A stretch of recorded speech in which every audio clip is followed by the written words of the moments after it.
Welcome to the SVG-TV news for today, Friday, July 14th. I am Khalil Kato with the details. Prime Minister Dr. Ralph Gonsalves has given full support to the decision taken by heads of governments of CARICOM at their recently held meeting in Port of Spain, Trinidad, to work towards the free movement of all CARICOM nationals within the community by March next year. Prime Minister Gonsalves spoke on the issue during a ministerial meeting in Parliament yesterday. They are satisfied with the examples of the movement thus far, and consequent on the Shanique Myrie case, which addressed an issue of community law as against national law, that the movement is governed by community law, not individual national law. That the fears about criminals moving, that fear has receded because we have seen what are the results, and in any event, security apparatuses have been put in place to take care of these movements. For instance, we have passed laws here, other countries have passed laws on the Advanced Passenger Information System. Don't know if individuals are aware of this, that within 20 minutes of an aircraft leaving a destination, or a boat leaving a destination, you have a passenger list being sent to the relevant authority, and it passes through a security network, a security apparatus of CARICOM, and where you would be able, Madam Speaker, to identify whether, flag right away whether somebody is someone who should be watched particularly, and appropriate decisions taken about the entry of that person. Prime Minister Gonsalves said there are some legal processes that have to be put in order to facilitate the full freedom of movement, and they're hoping that all of these will be concluded by March 31st, 2024. A lot of people have been calling for this movement. It has taken quite a long time in coming. In fact, in the colonial days, when we had one passport, the old blue British passport, and we moved freely, the question didn't arise. But individual nationalities came into play upon internal self-government and independence, and the question of sovereignty. All these matters contributed to raising the gates, the metaphoric gates, so to speak. Now, they're in the process of being lowered. And ordinary people who have been asking for, let's see that something, CARICOM means something for us individually, that we can move freely, that is on the horizon. And I think that is worthy of providing an explanation to this Honorable House. Place. I say for the record, Madam Speaker, and there are many things which make me pleased this morning, that I am advised that I am currently the only person in the office of Prime Minister who signed the revised Treaty of Chaguaramas in July 2001. So I've seen the many changes, and I've seen the difficulties, the challenges, the pitfalls. But in all the unevenness, the Ministry of Agriculture has completed an investigation into the presence of a snail population between Camden Park and Otley Hall. Minister Soboto Caesar said in a ministerial statement in Parliament yesterday that a photograph of the snails sent to the United States Department of Agriculture through the Caribbean Plant Health Director's mechanism for identification confirmed the presence of the African giant snail here in St. Vincent and the Grenadines. He said the Ministry of Agriculture has activated a surveillance program nationwide. African land snail is a common name for several species of large snails endemic to different regions of the African continent. The largest species can grow up to 30 centimeters in length and 15 centimeters in diameter. These snails are herbivores that feed on a variety of plants, fruits, nuts, and flowers.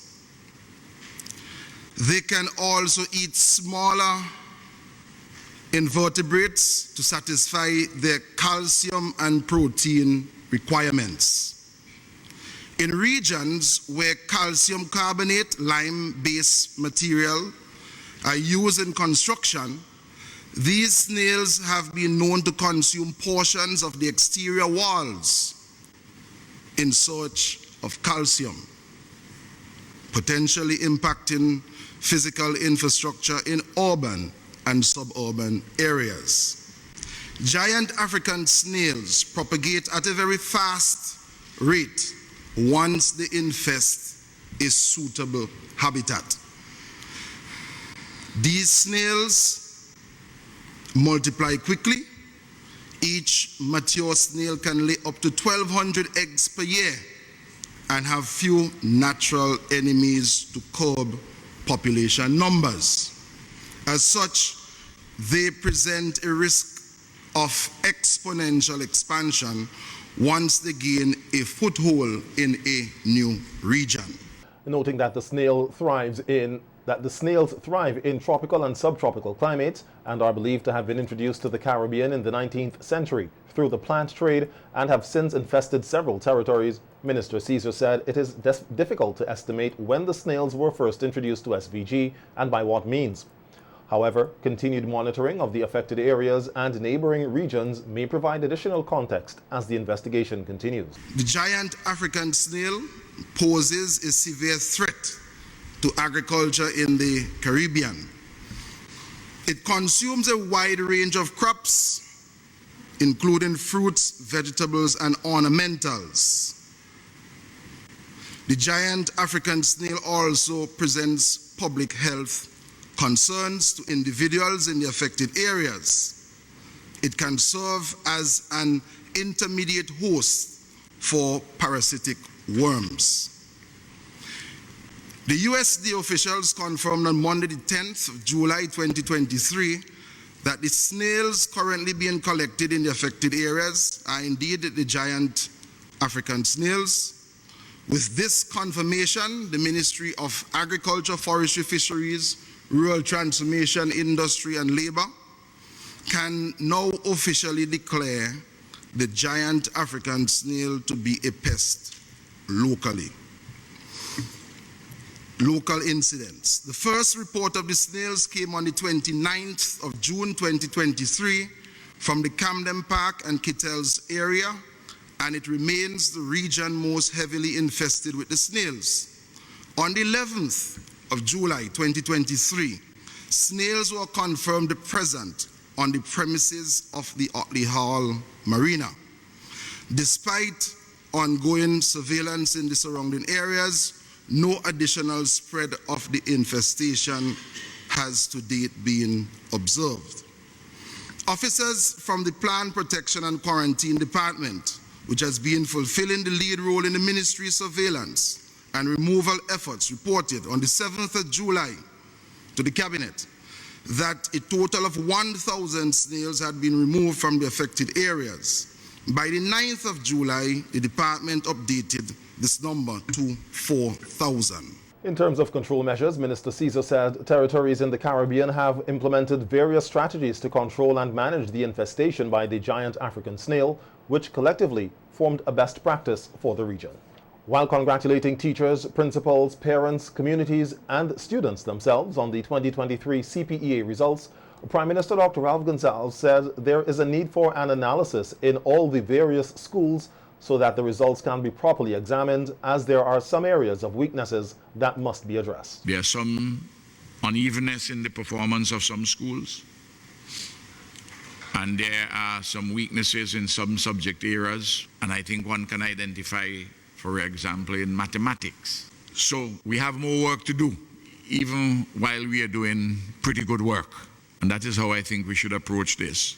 Again, the policies in relation of the government in relation to training teachers and training principals and working with the parents, working assiduously with the students and with electronic devices, and so on and so forth.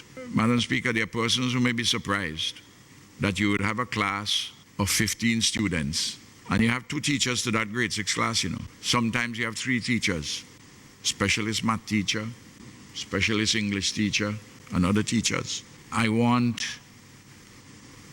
while I'm speaking on this, to urge even better efforts by the teachers and the principals and by parents, because quality leadership in the schools, quality teaching in the schools, and quality parenting at the homes, conjoined against a backdrop of fairly reasonable infrastructure, they will influence educational outcomes positively. I want to congratulate all, at the same time pointing to where we may be able to improve. There is currently a shortage of midwives in the nursing profession here in St. Vincent and the Grenadines, and Hospital Administrator Dr. Grace Walters is encouraging nurses already in the system to take the opportunity to get into the Family Nurse Practitioner or Midwifery program. Dr. Walters and family nurse practitioner Laura Alfred, who was assigned to the Mariaqua and Cedars Health Districts, were guests on NBC Radio's face-to-face program today, discussing protocols and the role of family nurse practitioners. For a nurse to step on to that level to become a family nurse practitioner, midwifery is a requirement. At this time, we do have a shortage of midwifery, but we wanted of midwives, but we want to appeal to our nurses. We have a shortage of nurses throughout, not only midwives. But we want to appeal to our nurses to consider the nurse practitioners program as another advancement in their career. We see nurses doing administration. A lot of nurses have a master's or a bachelor's in administration, but not many nurses are gravitating to the family nurse practitioners program. And that might be, because it is easier to do the administrative program, because you don't have to leave St. Vincent and the Grenadines to do that, and people have other commitments and so forth. But currently we have a total of 7 vacancies to be filled for nurse practitioners, family nurse practitioners, because we only have 7 vacancies filled and we have 14 posts for family nurse practitioners. Outlining the roles of family nurse practitioners, Dr. Walters says at this time they perform duties in primary health care, but adjustments are being made to have them incorporated into other aspects of the healthcare system. This time, nurse practitioners are assigned to the community health services. They are specially trained to diagnose and treat conditions, health conditions or health complaints. And in treatment, the family nurse practitioner is legally able to write prescriptions and other things as under the guidance of a standardized protocol, formulary list, and also with consultations and conversations with the district medical officers. So they work closely with the district medical officers. Family nurse practitioner Laura Alfred said their roles and responsibilities in primary health care are equally as important as any other nurse. School nurse, and everybody know that the school nurse is in grey, but a family nurse practitioner is so much more than that. We are responsible for administrative duties in our portfolio. We work along as the doctor's assistant. We diagnose, we treat. We can coordinate workshops, facilitate. We can have our own small groups. When I leave here, I have a project to do in Bible with the diabetes hypertension group. So it's much more than that. So why we're here today is to sensitize the public about the role of the nurse practitioner. Get other nurses to be interested in going off to study, and to make an appeal to the ministry to at least give us a stipend when we go outside of the salary, because the loan repayment, it hits you hard. Yes. Right? So we offer a lot, and I may get a bashing for this when I leave, but a nurse practitioner can do the work of other nurses. But other nurses will not be able to do the work of a nurse practitioner, and that's what makes us stand out. Exactly. At present, there are 7 practicing family nurse practitioners in SVG. A reward of $2,500 will be given to anyone who has relevant information surrounding the death of Cheryl Lenteria Phyllis Knights of Dorsetshire Hill, who was brutally killed at her home on Monday, July 10th. Her grieving brother, James Ashton, told SVG-TV News they are desperately seeking answers and want justice for his beloved sister. Ashton, who said he had come home from St. Kitts to celebrate Vincimas with his sister and other family members, is now left empty and confused, dealing with what transpired. But for me right now, seeing my family in that state and breaking down and stuff like that, I know I can't do that yet. You know, because somebody out there still, you know, they out there. And for me is you know, since the night we found her, it's just we be going, you know, every day we're on the road trying to get answers. We were working with the police very close, you know, big up the whole major unit team. I've seen people say a lot of stuff about the police guys, but to be honest, they can't do it alone. And I out there, my brother out there, my uncles them out there, we can't do it alone, you know what I mean? Not so much of the justice, it's so much as the satisfaction of to make sense of the whole thing. Because to this day, it's like, you know, I mean, why?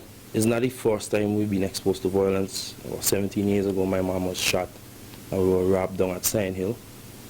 You know what I mean? She survived, you know. And to see after 17, 16, 17 years, it happening again, but this time, my sister didn't make it. It has somebody out there. Came in my home, I came on vacation for this, for the carnival. And now the carnival staying, St. Vincent staying for me, you know. So we as a nation, we need to stop this thing. And if somebody out there knows, come on, we even right now, we distributing $2,500 cash reward. If somebody could bring something critical, so we could seal this. We have suspects, we have whatever we're doing. But the thing the police can't do it alone, and I can't do it alone. Since Sunday night, we have been on the road every day. Ashton said that his sister was very humble, intelligent, and always loved being at home and did not deserve such a brutal death.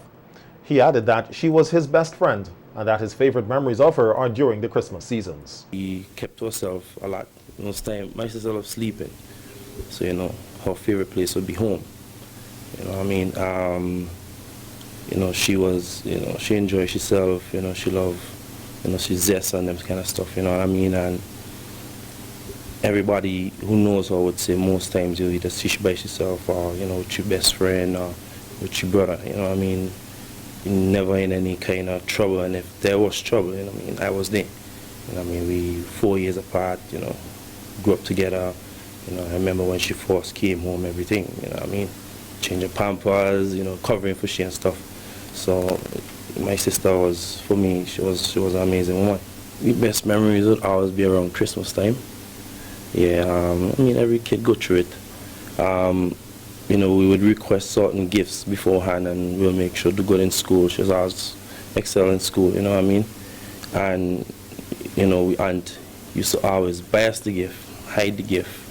And just before Christmas, my mom would stash the gift under the tree and we would go open the gifts, take off the tape slowly and see the gifts then before the morning.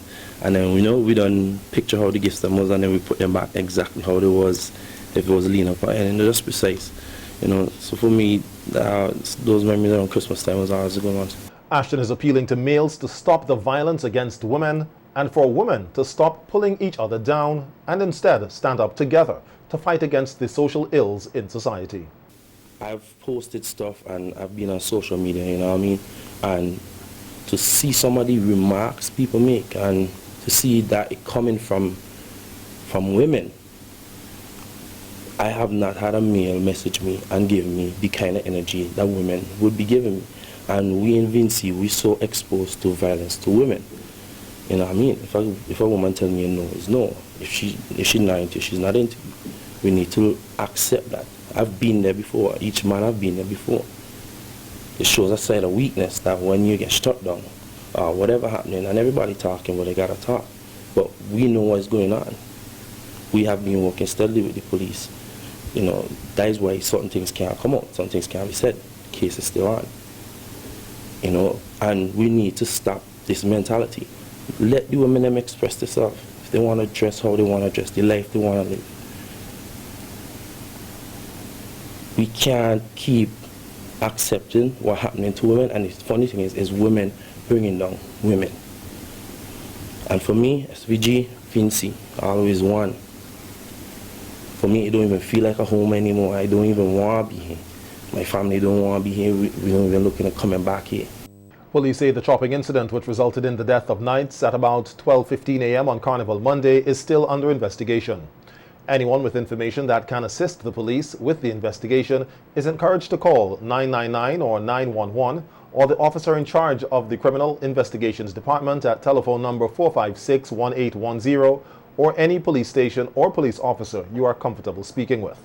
Police say all information received will be treated confidentially. Investigations into the matter are still ongoing.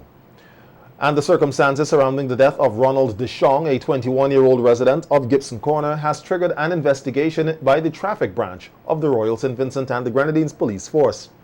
On Saturday, July 8th, at about 4:30 a.m., DeShong was found lying at the side of the road in Gibson Corner with what appeared to be injuries to his head. He was later transported to the Milton Cato Memorial Hospital for medical attention, where he later succumbed to his injuries. Police say preliminary investigations revealed that the deceased was struck and ran over by a motor vehicle which failed to remain on the scene of the incident. A post-mortem examination is expected to be conducted on the body to ascertain the cause of death.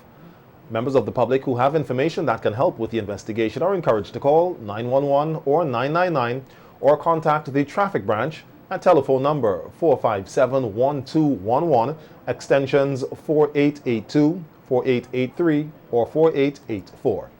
All calls will be treated confidentially. The St. Vincent and the Grenadines Coast Guard Youth Development Summer Program 2023 will commence on Monday and climax on August 22nd at the Coast Guard Base in Julyc. This is the 30th year of the summer program, which started in 1993 by retired Commander Tyrone James. As part of the milestone celebration, the theme of this year's program is 30 years of shaping our youth for life on the high seas. The summer program, which will be carried out in 3 phases, each of which will include a maximum of 60 participants. Leading seaman Selwyn Isaacs, who was on WeFM's Cop Chat program yesterday, said that a new topic will be introduced in this year's program, which will seek to sensitize participants about criminal offenses and charges. Will come and lecture the participants on criminal offenses and the penalties for those offenses. So they will touch on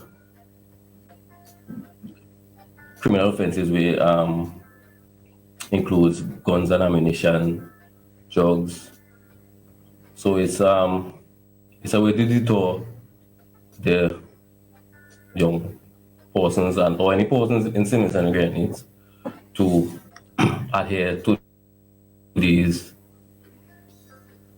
laws and the penalties for doing such or breaking such laws.